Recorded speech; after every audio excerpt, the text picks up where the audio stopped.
Thanks for joining me today. My name is Jerrel. I develop games for a living. Today I'm going to explain why Pokemon from Legends ZA, when transferred into Pokemon Home, will not be compatible with games of other previous generations. So what the situation is that if you have a Pokemon from Legends ZA, you will not be able to send it to games of previous generations, such as Let's Go Pikachu and Eevee, Brilliant Diamond and Shining Pearl, and I know that everyone's just desperate to keep playing more of that. Sword and Shield, Scarlet and Violet. And so I want to explain from a technical aspect as a game developer. I've seen a number of videos online of people acting like they know what they're talking about and then just giving the most wrong information possible. And I've seen people that are just genuinely trying to give it their best guess, and they're a bit frustrated that this Pokemon Home was this kind of promise that you'll be able to have this cross compatibility. But if we have a look at the website here, it says Pokemon cannot be transferred from Legends ZA to previous titles in the Pokemon video game series.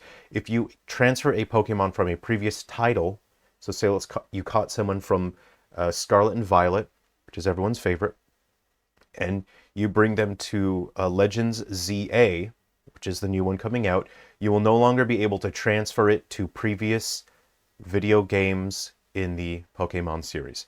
So I'm going to show you some of my work and explain and show you the back end from that on a technical aspect. And then I'll give you a little bit of just personal advice at the end of the video. You can close the video and skip that if you don't like that.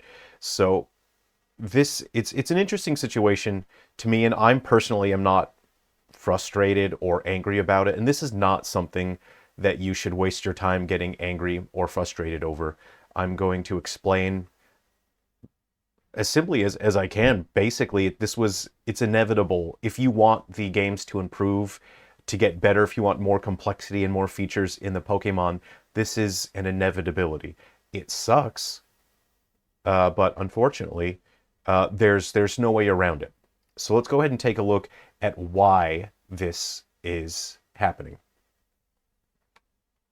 This is a development environment for the game I'm currently working on. It's called Goo Buddies. It is a monster raising game in which you raise a bunch of Goo Buddies and you try to get them as strong as possible. You customize them in terms of their actions and their traits, and you engage in battles that range from 1v1 to 5v5 or 5v1 giant.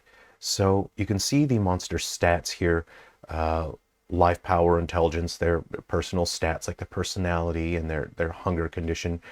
We have ways to interact with them that influence those particular stats, their condition, different physical interactions like hugging, poking, tickling, spinning. Let's purchase some food here. And if we have monsters eat food, we convey a sense of fullness. We'll go to training and just pick something again. There's a lot of placeholder graphics here. Now, if we open our stats menu, you'll see that some of our specs have changed. Our needs, our mood, our health has changed. And you can see here that our Goo Buddy is currently training. When he finishes training, you will see one of his stat values increase. So we will wait for that now, and we see Chunky has finished training. His life has increased by 2 points, if only it were that easy. So we can take a look at our other party member. He has different specs, and let's go ahead and take a look at some other things here. A lot of placeholder logic here, but you can see these would typically explain a roster here of our Goo Buddies that we have in party, and some placeholder visuals here for taking on missions. Now, it's the game developer's job to build a sense of reality here, to say this is a world that's happening, these are the events that are occurring, but none of those things are actually occurring. What we have are just numerical values. Everything that you see is a numerical value. There's no such thing as strength or life or agility. It's all just numbers. And I hate to ruin the magic for you, but you do not actually train your monsters, you don't train your Pokemon or your Goo Buddies or your Digimon.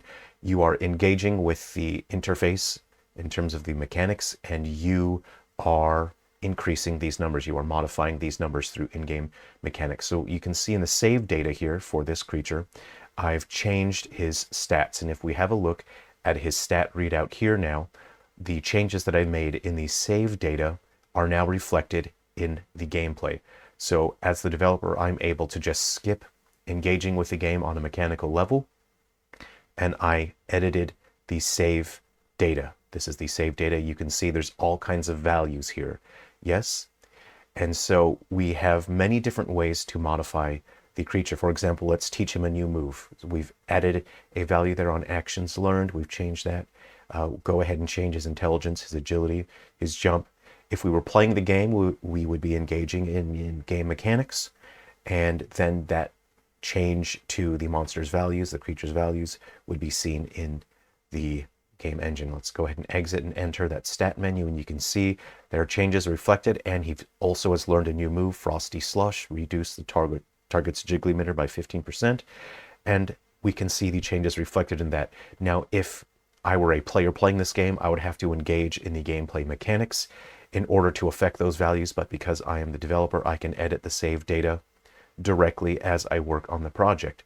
So the reason why save data cannot be compatible from Legends ZA to previous games is that Legends ZA has values. They have values in the monster save data, as you have just seen. Their save data.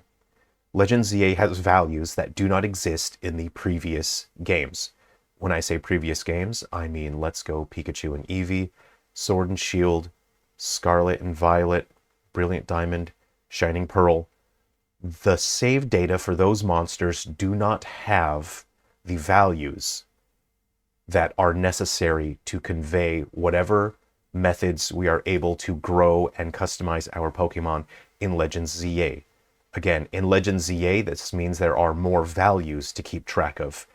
I've seen people say they've overhauled EVs and IVs. That doesn't matter. With Pokemon Home, they can program a translation layer, and they can make that compatible across all the games, so that doesn't matter. What matters is that there are now values in the Pokemon save data, as I've shown you in my project. In Legends ZA, they are keeping track of more information.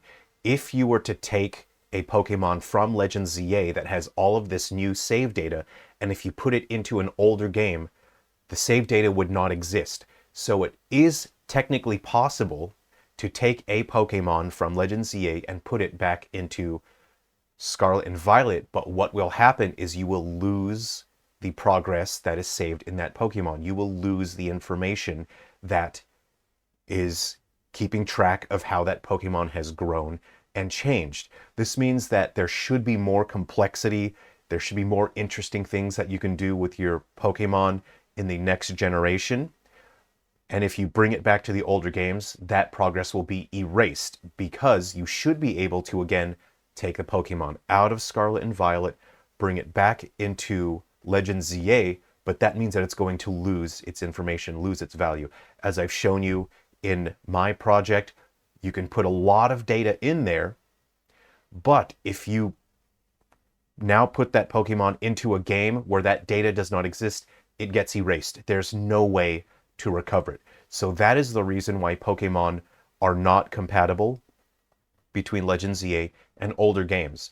They could have made it to where you can take Pokemon from Legends ZA and bring them back into the older games, but it would erase some of the data of the Pokemon. That is why it's not compatible. And that, it's a bummer. I would really like to be able to move Pokemon throughout all the games. That would be a great promise for Game Freak to fulfill, but that is a sacrifice for progress. If you want the next generation of Pokemon to be more interesting, to have more mechanically that you can do with your Pokemon, then that's something that you just have to accept, is that's a trade-off. And it's not that big of a deal. The new Pokemon games are going to be coming pretty soon anyway. So that's my explanation. And now I've got a little bit of just personal advice that I mentioned that I'd be sharing with you. This is not something to get upset over.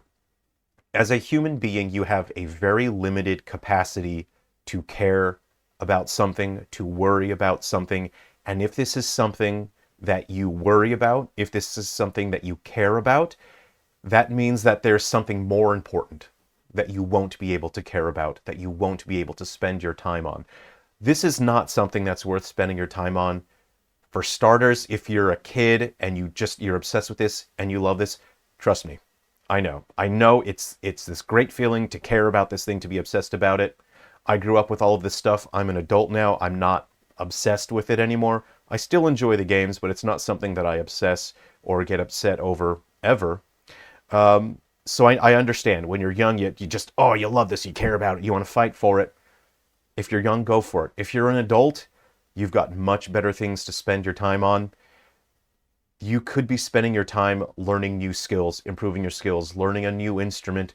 You could be spending time with family and friends, because at the end of your life, none of this stuff is going to matter. One day you will be on your deathbed and none of this will cross your mind. What you will have lost is the opportunity to spend time with people you care about and people you love. So my personal advice to you is don't waste your time on this. Instead, go ahead, call your parents if they're still around, organize to have lunch or dinner. If they're not around, call a sibling, call a friend, go and have lunch and dinner together, spend some time with someone that you care about. That is something that is worth spending your time on. This stuff, I've seen people freaking out over this. This is not worth wasting your time over. Okay, thanks very much for watching the video. Take care of yourselves, be well. I'm going to get ready for a live stream now. I'll see you next time. Be well.